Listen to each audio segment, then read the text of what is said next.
Armstrong. Forward pass, that's legal. Touchdown, Abdullah. He was behind the line of scrimmage. It was intended to be an option. It turned out to be a forward pass, and it's a go-ahead touchdown for Nebraska.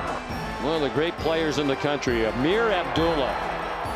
Another impressive performance from Amir Abdullah, and the Nebraska Cornhuskers win another game. Mike Glenn and Howard back here on BTN Live. Bo Pelini is the head coach of this team that's now won back-to-back games, and he joins us on the April Air Hotline. And Bo, I mentioned Amir, but let me start on defense. I mean, Randy Gregory was out of his mind this weekend. Put into words how effective he was on Saturday.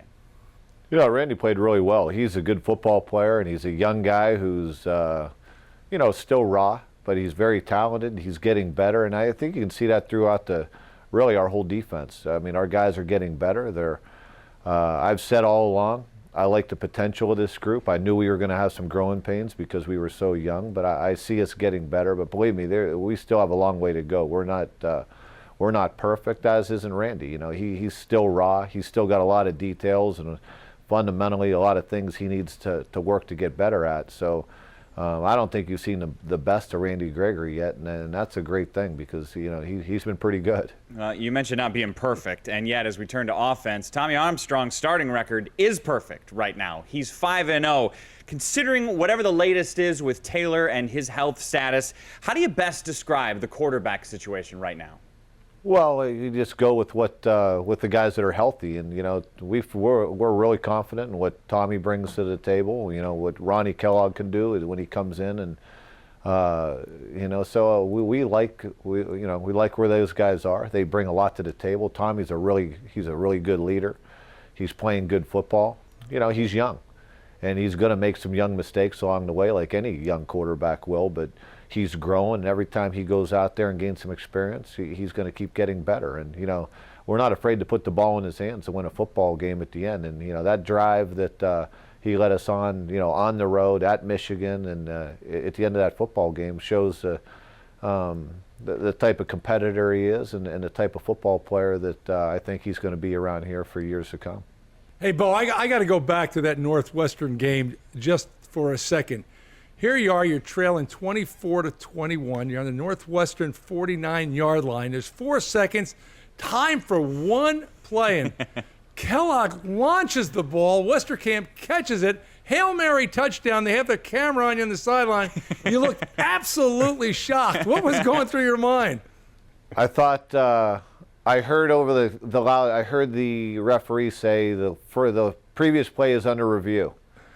And that's all I was listening for at that point. I didn't have a great look. I thought we had caught it because I saw the way that the one read the side judge and then how the fans reacted. But it was an exciting play. It was fun. And like I said, those kids who played in that football game, unfortunately on both sides, but particularly on our side, they're going to remember that game for the rest of their life. Coach, you talked about the defense still having an opportunity and places to grow. Specifically, how has this defense improved from, say, 4 weeks ago to where they are today?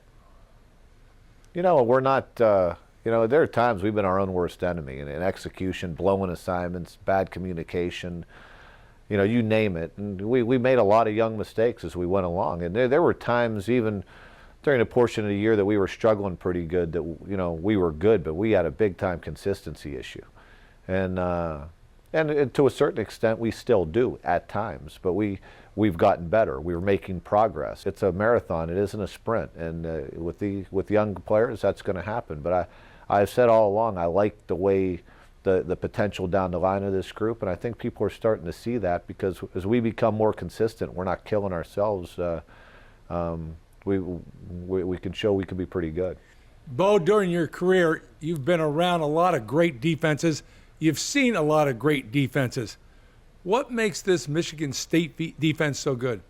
They're very well coached. They've kind of grown together as far as a lot of these guys that are going to play against us Saturday have been playing for 2 and 3 years and some 4 years. And that helps. That helps that you see them being able to make adjustments easy. They don't hurt themselves much, and it's a well-coached group, and it's a group that executes well. And they believe in what they're doing. They play fast and play hard and play physical. So it's a credit to their program. They developed these guys. They all kind of work together, and they're playing at a high level. It's a good, formidable group. Coach, how about on the other side of the football, Michigan State's offense? They struggled earlier in the year, but now over the last couple of weeks, they seem to have really gotten their run game going as well as their passing game. What do you see when you watch them on film? You know what? They're not. There's nothing fancy there. They're just executing at a higher level than they were earlier in the year. I think the quarterback's growing up. He has a good arm. He's accurate. I think they're calling a good game for him. I think that they give you a new wrinkle here and there that help them, but they're very efficient in what they're doing. They're not hurting themselves. Early in the year, they hurt themselves a little bit more. They're staying on track. You don't see, they have a lot of 3rd and shorts, so they're obviously staying on track on early downs, which helps you. It doesn't put you in long yardage situations. You have to constantly convert 3rd and long. I think they're doing a good job. They know that they're taking care of the football, and they know with that defense, it's a team game, and I think they're playing that team game, and it's working well for them.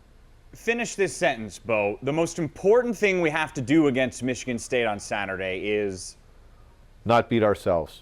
We need to take care of the football. We need to make sure we execute in all 3 phases of the game and play as hard as we possibly can. And I'm sure Coach D'Antonio's telling them very much the same thing, that in a game like this, that you don't know how it's going to go right now. I mean, whether it's got to be 7-3 or 7-6 or 31-30, whatever it is, you got to be prepared to do whatever it takes to win the football game. Before we let you go, Bo, we saw Minnesota head coach Jerry Kill dance in the locker room this week after the win. When was the last time you danced in the locker room? I've never danced in the locker room. I don't think you'll ever see that. Last time I danced was probably maybe my wedding. So I don't think you'll see that anytime soon. I think we've got a video of you and Harlem Shake dancing from last year, Bo. Oh, yeah. Well, I forgot about that one. That one doesn't count. Why doesn't that count? I did that for my daughter and her friends, so that's that was just a little fun thing, and I almost blew out my back doing it, so you won't see that again. The things that we'll do for our kids. No doubt. Bo Pelini, thanks so much for the time. Good luck this weekend against the Spartans. Thanks, guys.